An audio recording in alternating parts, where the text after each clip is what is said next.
She never wanted the spotlight. She didn't crave recognition or applause. Ava Mitchell built her world in silent steel by steel, brick by brick, believing that if she stayed small, they would leave her dignity intact. But silence has a weight, and hers had grown too heavy to carry. You see, there's a moment when the quiet one decides not to flinch anymore, not because she wants revengeance, but because dignity, once threatened enough times, becomes louder than rage. And in that moment, in the very building she created, they mistook her for the help. That's when something broke. Or maybe something finally woke up. Because when your name is written on the deed but they still call you nobody, what do? Let me take you back to that week in Hudson Row, when Ava Mitchell walked into the storm wearing a borrowed coat of invisibility and walked out wearing a crown no one could see coming. It was the kind of cold that didn't just sit on the skin, it settled into your bones. Manhattan in December had a way of making people smaller, quieter, more careful. Dr. Ava Mitchell stood just inside the grand atrium of Hudson Row, her hands tucked into the pockets of her wool coat, her breath steady but slow, like she was reminding herself not to flinch. The atrium stretched 3 stories high, glass-paneled walls catching slivers of weak winter sun. Gold trim traced every marble edge. At the center stood a suspended chandelier, custom-made, an homage to the original 1920s blueprint Ava herself had restored. But no one here knew that. Not today. To them, she was a nobody. A clipboard-wielding intern brushed past her, barely glancing up. "Hey, housekeeping is that way," he mumbled, pointing toward the service elevators. She didn't correct him. Sylvia Brighton, her mother-in-law, descended the grand staircase moments later like she was stepping into a royal gala. A silver brooch in the shape of a falcon was pinned to her coat settle, pointed. Sylvia didn't believe in soft power. She believed in lineage. Her eyes scanned the room before landing on Ava. "Oh, there you are," she called out, her voice as smooth as a diamond blade. "Be a dear, and grab a few more water bottles for the side table, will you? Some of the city folks are parched." There it was. The cut. The performance. Sylvia never raised her voice. She didn't need to. Her insults came dressed in etiquette and sugar. And always in public. Ava nodded slowly, her lips pressing into a faint smile. "Of course," she said, already turning. But her heart was thudding in her chest. She passed the water station on her way to the back hallway just long enough to see her name, misspelled, on a catering list. A. Mitchell. Dietary restriction. Vegetarian. Funny, she hadn't requested anything. She wouldn't have dared draw that kind of attention. Invisibility was her armor. She wore it better than most. The event was the annual Hudson Row Partners Summitan exclusive gathering of legacy real estate families, new tech capital, and civic policymakers. A chessboard disguised as a networking retreat. And she had designed every square inch of its lounges, its acoustics, its curated scent. She'd funded the renovations through her holding company, Northbridge Urban Development, structured so discreetly that even Marcus, her husband, hadn't known the full scope until last year. He knew now. He supported her now. But that didn't stop the legacy ghosts from trying to erase her. Sylvia still believed Ava was a part-time architectural consultant. Marcus's little creative. Just a girl with a drafting tablet and a nice voice. Claire, her sister-in-law, had once called her the Pinterest wife over brunch. She'd laughed like it was a joke. Ava had laughed too small, polite. Because back then, she was still trying. But today something felt different. The elevator opened, and Claire stepped out, flanked by a man Ava hadn't seen in over 5 years. Chase Raymond, tall, clean-cut, immaculate in a navy suit and smugness. The old college flame Marcus had once called his biggest mistake. Ava froze, her eyes narrowing just slightly. Chase caught her glance but didn't register her. His gaze slid right past her like she was a reflection on a passing window. Claire turned toward Sylvia, who lit up like someone had just uncorked her favorite Chardonnay. "He made it," Claire beamed. "Just in time for cocktails." Cocktails, Of course, Ava's stomach turned, not from jealousy, but from the clarity of it all. Claire's plan, Sylvia's whispers, Chase's presence. It wasn't just the usual passive digs. They were setting the table for someone else. Someone white, someone safe, someone with bloodlines. She walked away before the nausea took root. By the time she reached the side service hallway, the noise of the main atrium was a dull memory. Staff bustled quietly, rehearsed and calm. A few nodded at Hersom, even smiled in recognition. They knew her, knew what she was, but they'd been trained not to speak unless spoken to. Even here, Ava chose invisibility. She returned with the water bottles moments later, placing them neatly on the table, then stepping back like an obedient ghost. Claire didn't thank her. Sylvia barely noticed. Chase leaned in and said something with a wink that made them all laugh. Laughter like that could hollow you out if you let it. Ava didn't. She just stood straighter. Then Marcus arrived. He looked tired, but that soft tiredness, that meant he'd been rehearsing how to defend her again. His eyes met hers across the atrium and warmed, if only for a moment. He crossed the room, kissed her cheek, held her hand. Sylvia's mouth tightened. Claire rolled her eyes. Ava just smiled and leaned into the man who saw her. But the damage was done. Later that evening, during the welcome dinner, Ava found herself seated at the far end of the banquet table. Sylvia at the head, Claire beside Chase, and Marcus pulled into a conversation with the city commissioner. Ava sipped from her water, careful, quiet, calculating. A server placed a plate in front of her. Vegetarian option, house salad, no croutons, no nuts. She blinked. "I didn't," she started to say.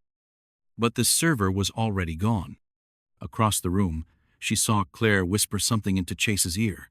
His eyes flicked toward Ava, then away. They laughed. Her stomach coiled. Maybe she was imagining things. Maybe not. It didn't matter. She wouldn't eat it. Ava excused herself mid-dinner, slipping through the hallway to the control room, a small security bay tucked discreetly behind the wine cellar. She typed in the override code. The monitor blinked to life. Camera 4. Kitchen service hall. Time-stamped footage showed Claire and Sylvia standing over a tray of labeled plates. A small silver vial.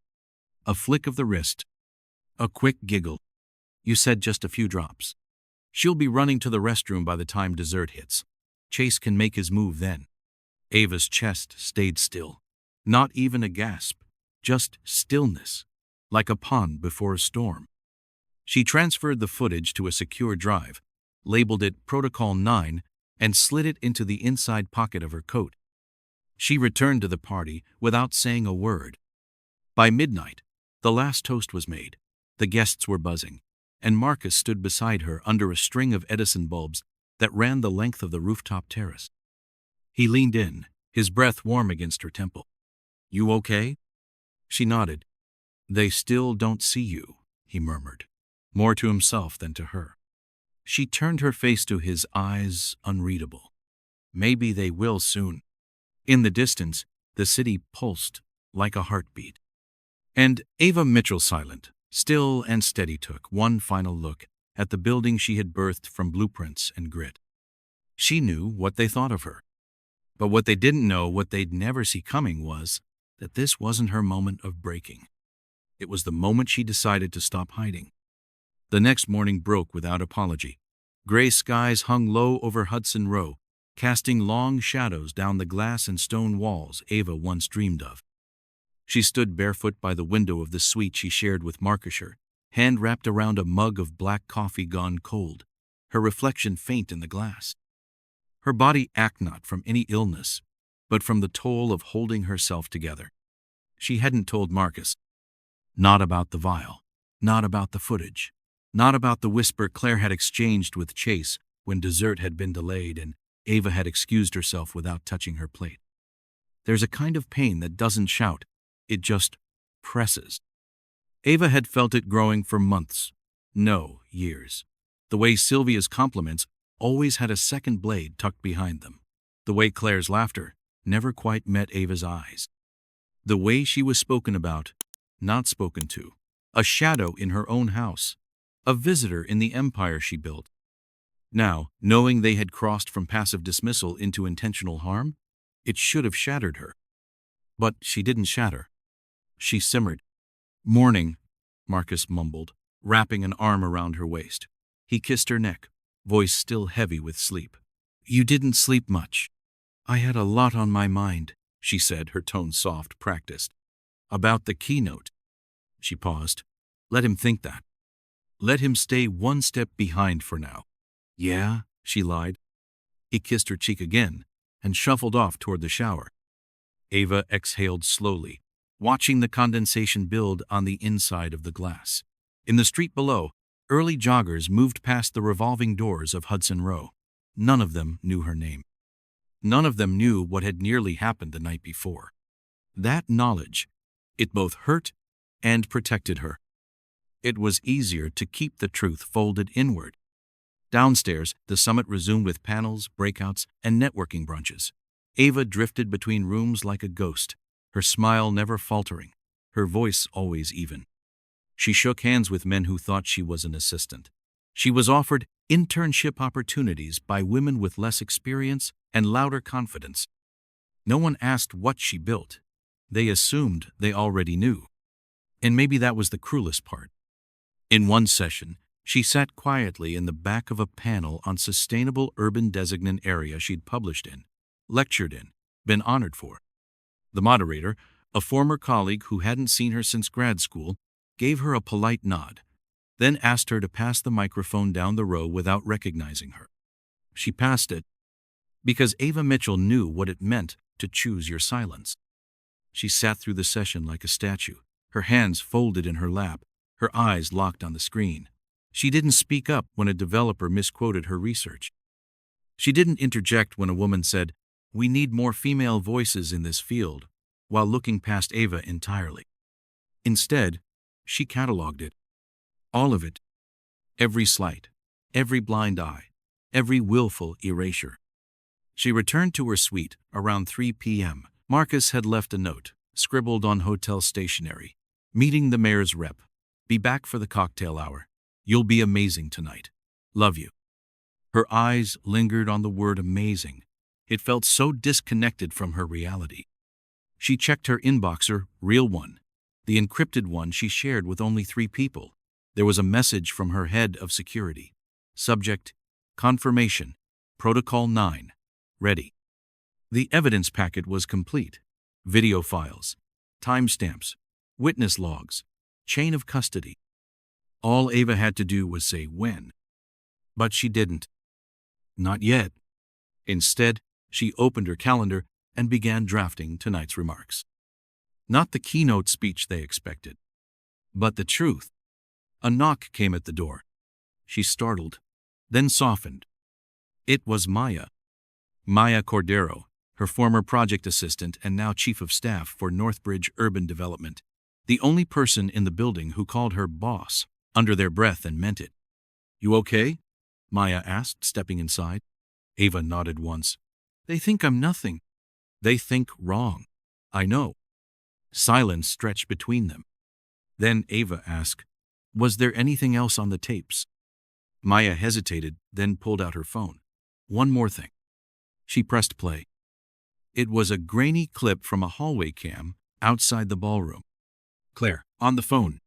"She's never going to say anything," Claire whispered. "She's too proud, too collected. That's why it'll work. Marcus will see that she's not even fighting for him." Silence. Then, faintly, "Chase just needs a little time alone with him." Maya stopped the video.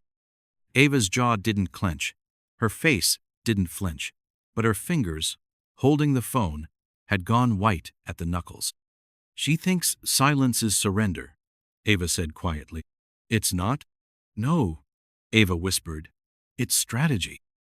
That night, the cocktail hour was a portrait of manufactured charm. The rooftop of Hudson Row glimmered with string lights and laughter. Waiters drifted with trays of rosé and crostini. Jazz curled through the air like perfume. Sylvia held court again, surrounded by executives who faked interest in her stories.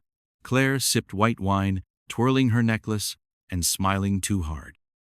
Chase stood beside Marcus, elbow propped on the balcony, speaking with the ease of someone who assumed he belonged. And Ava was standing in the corner, watching all of them. Marcus spotted her and beckoned. "Come join us," he said brightly. Ava stepped forward. Claire cut in before she could reach them. "Oh, Ava, you're here. Do you mind checking with the kitchen about the canapé count? Some of the gluten-free folks are grumbling." Ava blinked. For a moment, the insult hung there, invisible but undeniable. Marcus opened his mouth, but Ava raised a hand slightly, silencing him with grace. "Of course," she said, voice smooth. She turned away, walked the perimeter of the rooftop, and let herself disappear into the shadows near the elevator bank. From her pocket, she pulled a small remote, connected to a laptop in the AV room. She pressed nothing yet. Not tonight. She wasn't ready to burn the house down. Not until she'd rewritten the deed. As she stood in the dark, a figure approached quietly. It was Derek Marcus's cousin, one of the only Brightons who ever saw Ava as more than a placeholder. He stood beside her, watching the party from the same angle. "They don't deserve you," he said quietly. She didn't respond. But she didn't walk away, either. "I saw Claire at the kitchen yesterday," Derek added. "With your plate. I didn't say anything. I didn't know what she was doing. I froze." Ava turned to him, her eyes tired but not cruel. "Then don't freeze again." He nodded, then returned to the party. She lingered there, letting the wind tangle her hair, letting the city hum against her bones. Silence still held her, but now it was not wait, it was readiness. And somewhere deep inside, the boundary between what she could endure and what she would allow was beginning to shift. It was just past 7 when the lights dimmed over Hudson Row's central gallery. The click of heels and the hum of designer chatter stilled beneath the warm glow of the chandeliers. Waitstaff glided through the space like shadows, placing glasses of champagne at each place setting. At the center of it all stood a podium draped in black velvet, waiting. This was the closing night of the Summiton Annual Gala, celebrating vision, equity, and progress. A night built on the very illusion that had nearly destroyed her. From the upstairs suite, Ava stood behind the frosted glass balcony, watching them gather like pieces on a board she'd arranged long ago. Her navy gown clung to her form with quiet elegance, her hair swept back not for beauty but for clarity. She wasn't here to be adored. She was here to be seen. Behind her, Maya handed her the drive small, weightless, final. "Security is in place. Audio, visual, everything you asked for." Ava took it gently. "How's your hand?" Maya asked. Ava looked down. She hadn't realized she was gripping the drive so tight her palm had gone red. "I'm fine. You don't have to do this." Ava turned, and in her eyes was something beyond decision, beyond vengeance. It was stillness. Absolute. "I do." Maya nodded and stepped back. "Then I'll be watching." The elevator ride down was silent. But inside Ava's mind, every footstep, every whisper, every condescending glance from the last 3 days moved in sequence like a well-rehearsed play she no longer had to act in. When the doors opened, she stepped into the light. The room hushed not out of recognition, but confusion. She walked toward the podium like she belonged there. Because she did. Marcus stood near the center of the front row, flanked by Claire and Chase. His face shifted instantly from surprise to pride. Claire, beside him, blinked once, then twice. Sylvia, at the head table, let her napkin drop to the floor. Ava reached the microphone and paused. She looked out across the room faces, smug, bored, admiring, dismissive. Then she smiled. "Good evening." Her voice was soft but steady, curling through the space like smoke before the fire. "I know many of you don't know me, and that's not your fault." A flicker of amusement moved through the crowd. "My name is Dr. Ava Mitchell. I am the founder and principal architect of Northbridge Urban Development, and as of this year, the majority shareholder and chief investor in Hudson Row." Silence. A full second. Then a ripple. Forks paused midair. Glasses lowered. Mouths twitched with disbelief. Claire tilted her head like someone had slapped her. Sylvia's lips parted, but nothing came out. Ava continued, "For the past 3 years, this building and everything it represents has been my life's work. From zoning to design, from restoration to equity grants. My team and I built Hudson Row to be more than a luxury property. We built it to be a mirror."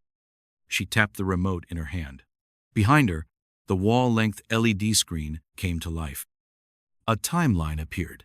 Blueprints, renderings, architectural sketches all with Ava's signature, time-stamped across the years. "Many of you have walked these halls this week, never knowing you were walking through my vision. And that was intentional. I chose silence. I chose humility. I chose to see who would recognize value without a label." A few heads bowed. "But some of you saw my quiet as weakness, and you used it." Another click. Footage played. The kitchen hallway. Claire's voice. "She'll be running to the restroom by dessert."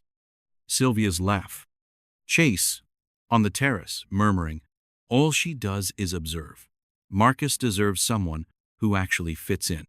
Murmurs rippled through the room, audible now. Ava turned slightly. She wasn't smiling anymore. "That was my salad. That was your plan. And this was my line."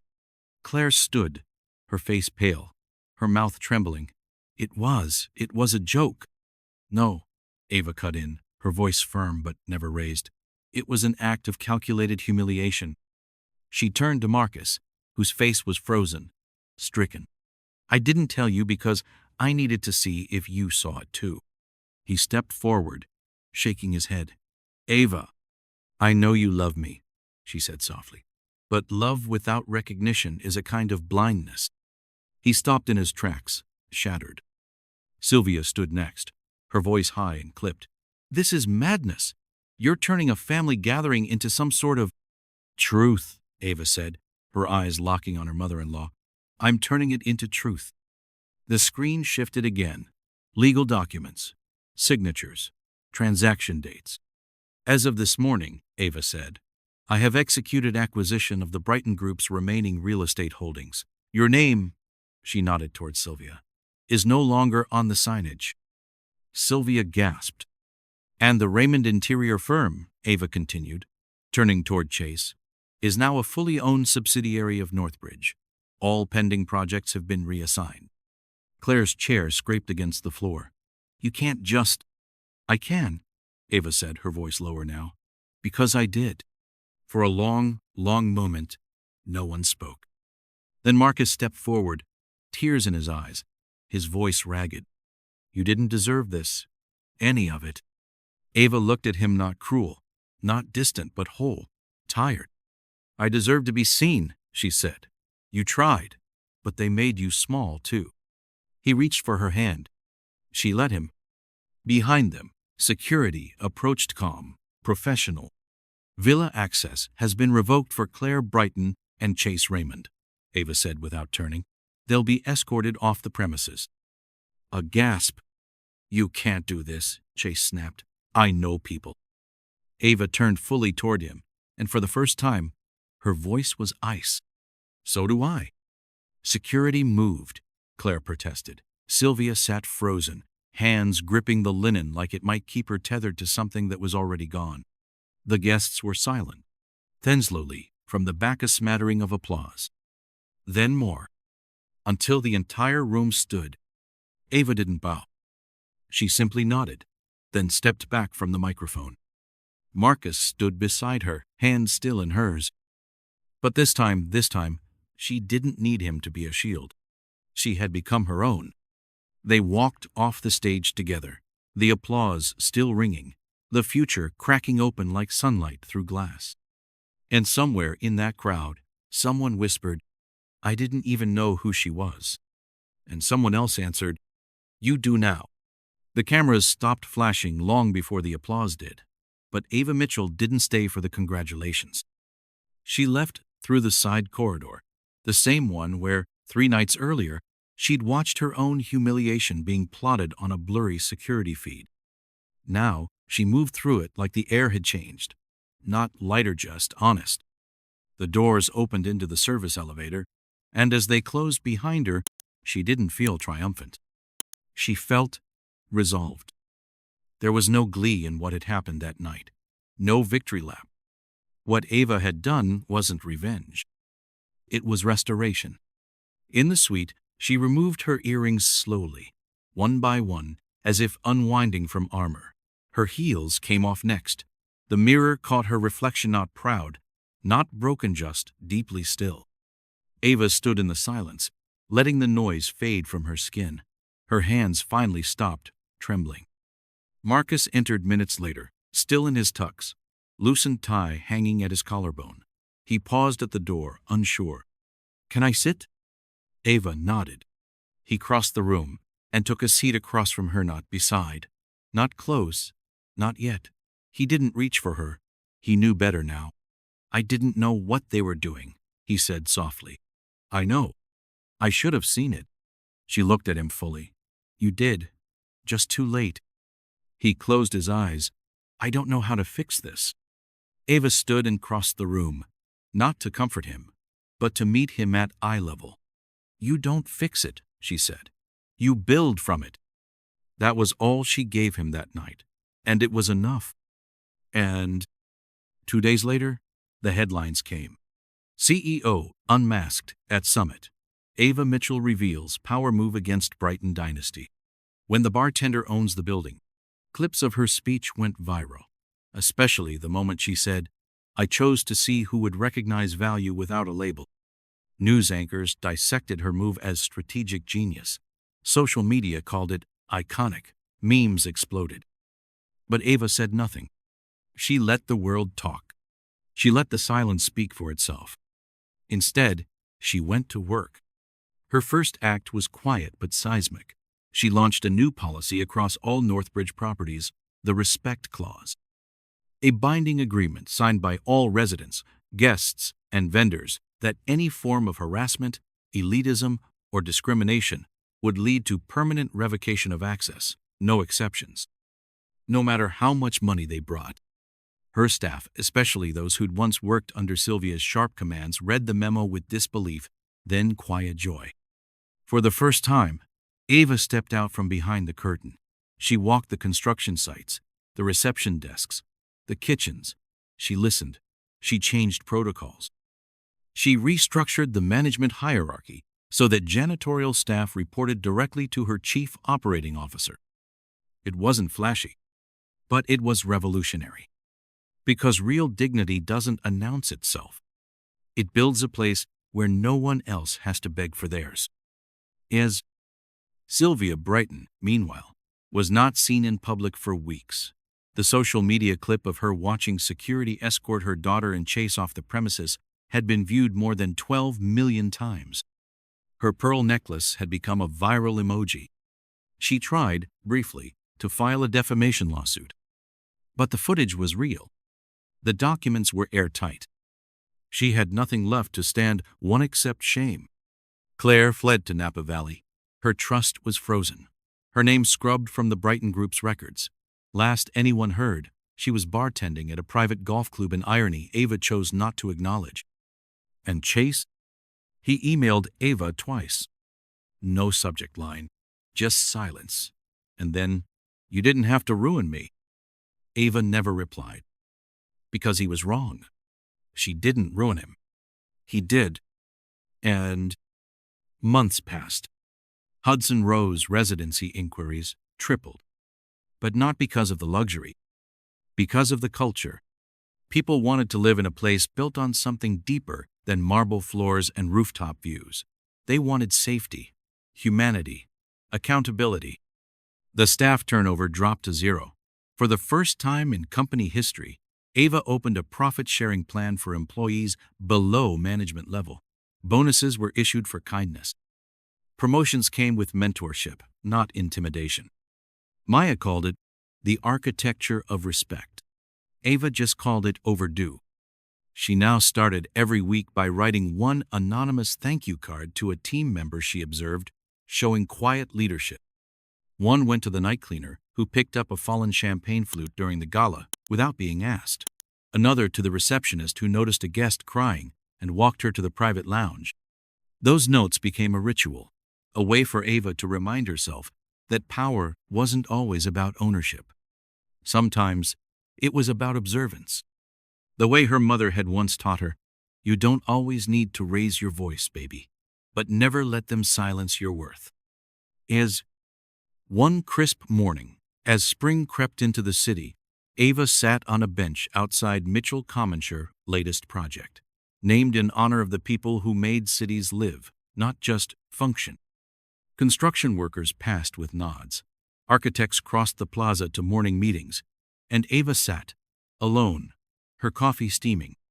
She reached into her coat and pulled out a small glass case. Inside was the fork from that gala dinner, the one meant for her poison salad. She'd kept it, not out of spite, but as proof. Proof that some things are too quiet to explain and too loud to ignore. She didn't display it in an office, didn't show it to guests. It was her reminder. That silence, when wielded with purpose, could remake the entire room. And that summer, Marcus joined her on stage at the Obsidian Impact Foreman initiative they co-launched to bring city youth into urban planning and design. He spoke first, voice clear. "My wife didn't just build a skyline," he said. "She built a standard." When it was Ava's turn, she looked out at the rows of students, black, brown, immigrant, undocumented, overlooked, and said, "I spent too many years proving I deserved to be in rooms I designed. But now I know. I wasn't supposed to fit. I was supposed to change the architecture of who belongs." The audience rose to their feet. And this time, Ava didn't retreat. She stood there, letting their noise fill the air, letting their belief replace the silence she'd lived in for so long. And that night on their balcony, Marcus handed her a drink and said, "You never raised your voice." She sipped it slowly. "Didn't need to." He smiled. "But you changed the room." She turned to him, eyes soft. "No, I changed the foundation." He nodded, finally understanding the difference. And Ava Mitchell looked out over a city that once saw through her. Now it stood taller because of her. And still, she remained calm. Still, she remained dignified. Because what she built wasn't just made of steel and glass. It was made of quiet strength. The kind that doesn't scream to be heard. The kind that rewrites everything. 2 years passed. Not in a rush, but in quiet accumulation. One sunrise at a time. One conversation. One blueprint. One unspoken decision not to be small. Hudson Row still stood tall on the Upper West Side, its stone and steel softened by time. The echo of the scandal had faded from headlines. The memes died. The hashtags disappeared. What remained was the structure Ava Mitchell had always intended, not just of the building, but of the culture around it. It was no longer the place where a black woman was mistaken for the help. It was the place where no one was mistaken again. Ava didn't seek attention. She declined interviews, awards, and panels. She turned down a docuseries offer from a premium network. "Let the building speak," she told them. "It knows the story better than I do." And yet, her absence only amplified her presence. Every staff member knew her story. Every intern whispered it like gospel. Not for drama, but for guidance. And slowly, her name became something more than a credit line. It became a standard. And one afternoon in April, Marcus waited outside the newly completed Mitchell Center for Urban Equitia mixed-use community hub combining housing, workforce programs, and public design labs. The ribbon cutting was set for 4:00 p.m., but Ava was late. She was never late. He paced, thumb circling his wedding ring. Then, at 3:52, a black SUV pulled up. The door opened slowly. And Ava stepped out, not in a power suit or formal gown, but in jeans, sneakers, and a slate gray blouse. Her hair, in a loose twist, face clean of makeup. She looked more like a professor than a mogul. She looked exactly like herself. "You ready?" he asked. She smiled. Are they? He chuckled. Probably not. Inside, the atrium buzzed with anticipation. Donors, activists, alumni, and city officials filled every row. The hall was airy, full of light. Ava had personally designed the windows to reflect dawn even at dusk. People should feel the future, she told the architect. When the lights dimmed and her name was introduced, Ava walked onto the stage to a standing ovation. But she didn't bow. She simply nodded and stepped up to the mic. I was asked to give a speech, she began, but buildings are better at that than I am. Soft laughter, gentle agreement. So instead, I'll tell you a story. She paused, scanning the room.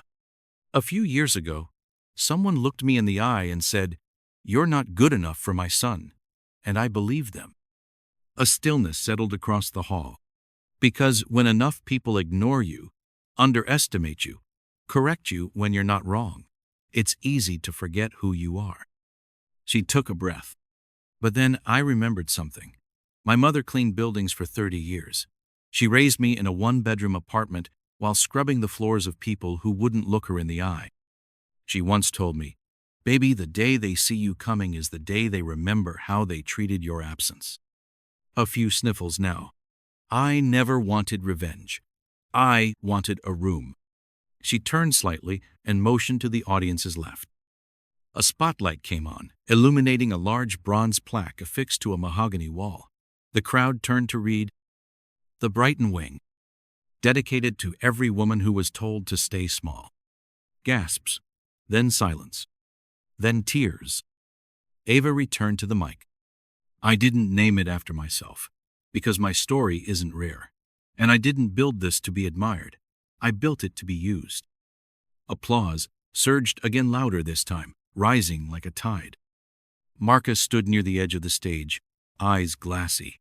He wasn't the man who had once stayed silent. He was the man who had stayed and listened and grown. Ava stepped back from the microphone, not with a flourish, but with finality.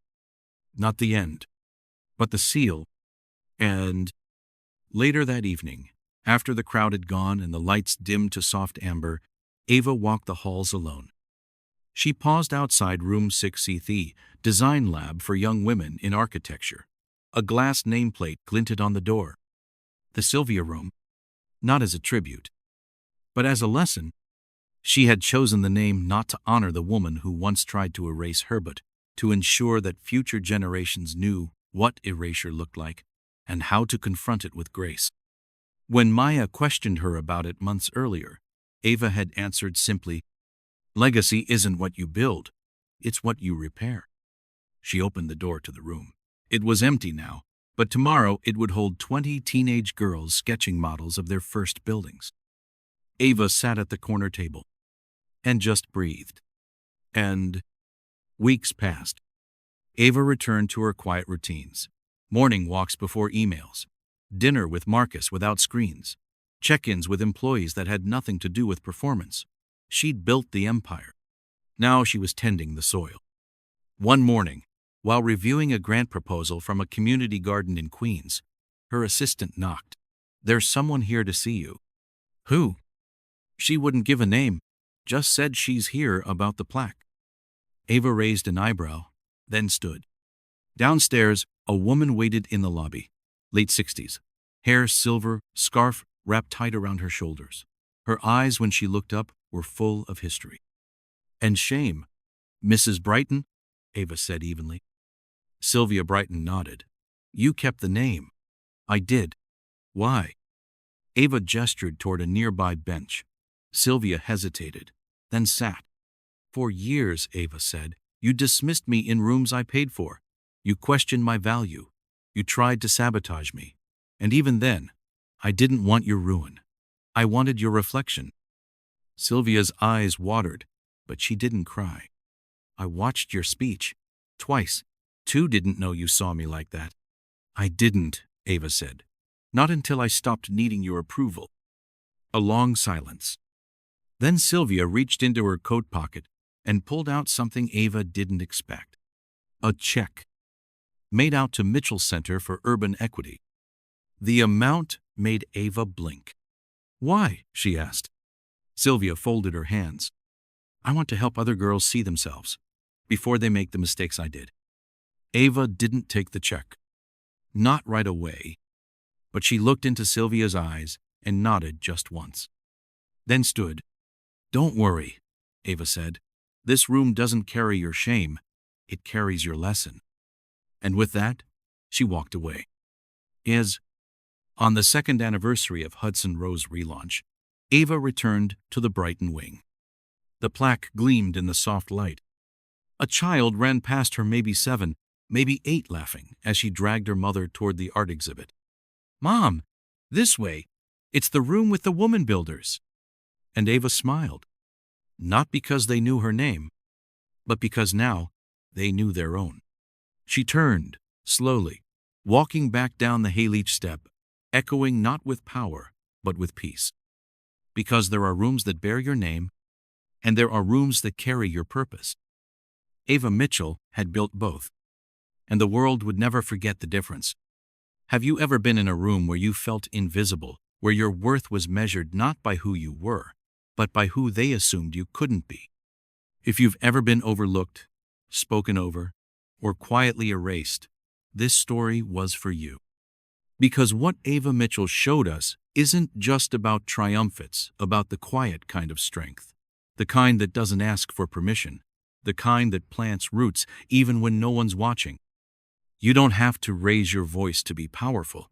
You just have to know who you are and never let anyone take that from you. If this story moved you, I invite you to subscribe, leave a comment, and tell us your story. And if you know someone who needs this kind of reminder, share it with them. Sometimes, the right story at the right time can change everything. There are rooms that bear your name and rooms that carry your purpose. We'll see you in the next story. Stay tuned.